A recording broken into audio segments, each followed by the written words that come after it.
The media wants to make sure that you know today, Israel officially condemns Zohran Mamdani's anti-Semitic actions, declaring that he's pouring, quote, anti-Semitic gasoline on an open fire and that he's causing an immediate threat to the safety of Jewish communities in New York City. What did Zohran do? Why is a foreign government commenting on local city politics in the United States? And what the hell happened to the definition of anti-Semitism? On day one of being mayor of New York City, Zohran reversed a lot of the orders made by the former mayor, Eric Adams, who was charged with corruption and bribery last year. It's this whole scandal, and as part of this, one of the orders that he reversed took away the right to boycott Israel, and another one defined criticizing Israel as anti-Semitism. And now the Israeli government is making it all about themselves, when truly it was about the new mayor of New York City showing that they're leaving corruption behind. Plus, New York City doesn't have to stop people from criticizing a foreign nation just because they're telling them to. In fact, Mamdani has so far decided to keep Eric Adams' office to combat anti-Semitism. So what are these Zionists even complaining for?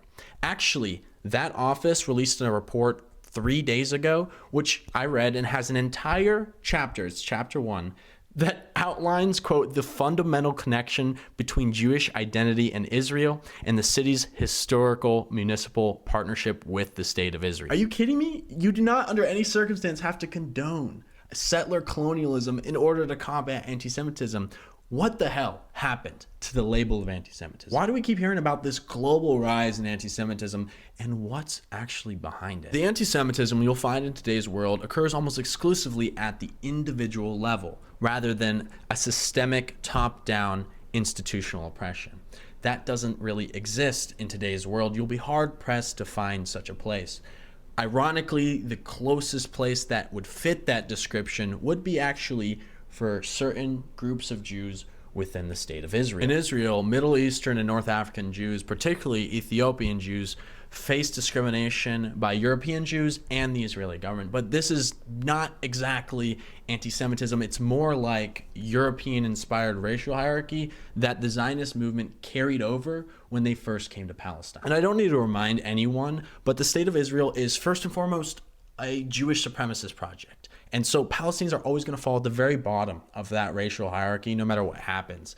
And in the eyes of the Israeli government, these certain undesirable types of Jews in their society are still very much superior to Palestinians, and they all enjoy rights over Palestinians. Here in America, Jewish Americans are highly integrated into our elite institutions, and they do not face state-sponsored exclusion the way other groups in this country do. That doesn't mean there isn't any real anti-Semitism occurring. It means that there isn't any top-down discrimination against Jewish Americans. Jewish populations around the world consistently stack up as a privileged demographic within their countries, and they tend to live in some of the wealthiest Western nations and fall within the top income brackets at a higher proportion. And for Jewish Zionists, who make up an unfortunate majority, they have an ethno-state waiting across the sea for them, ready to provide every need funded by the American taxpayer. The global rise in anti-Semitism is a statistically inflated myth created by Israeli-aligned organizations who have started counting anything that's anti-genocide, pro-Palestinian, or anti-Israel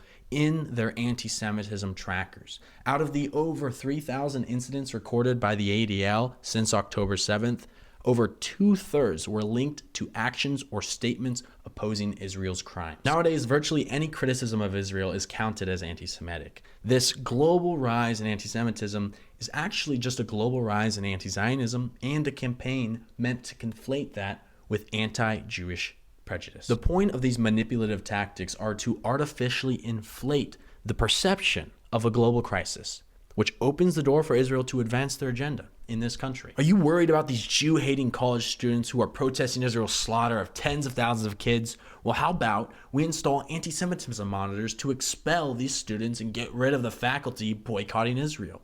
Have you heard? 15 minutes on TikTok actually makes you 35% more anti-Semitic. But don't worry.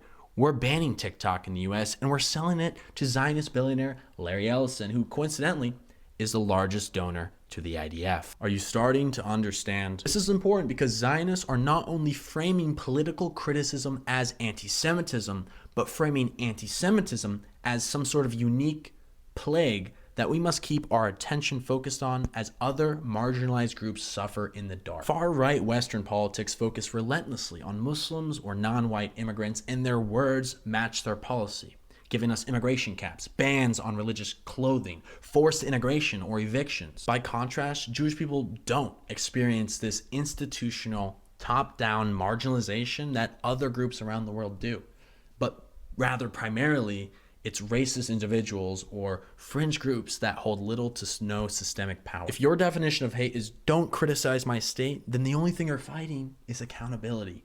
Boycotting is protected speech. Protesting is protected speech. Calling out a genocide committed by an ethno-state is protected speech. We can keep Jewish New Yorkers safe as well as our rights. We don't have to choose. Fighting anti-Semitism should never require you to endorse apartheid or settler colonialism. So next time you see anti-Semitism being used to silence someone, ask yourself, is this protecting people or is this protecting Israel? That's right, TikTok did sell to a Zionist billionaire, Larry Ellison, who is the largest donor to the IDF, and he is buying media giants, consolidating it under his family's control in order to censor them, like he's done with CBS. So don't lose me. Make sure you follow me on Substack for free using the link in my bio. If you think more people should see this video, then share it widely. Thank you, and free Palestine.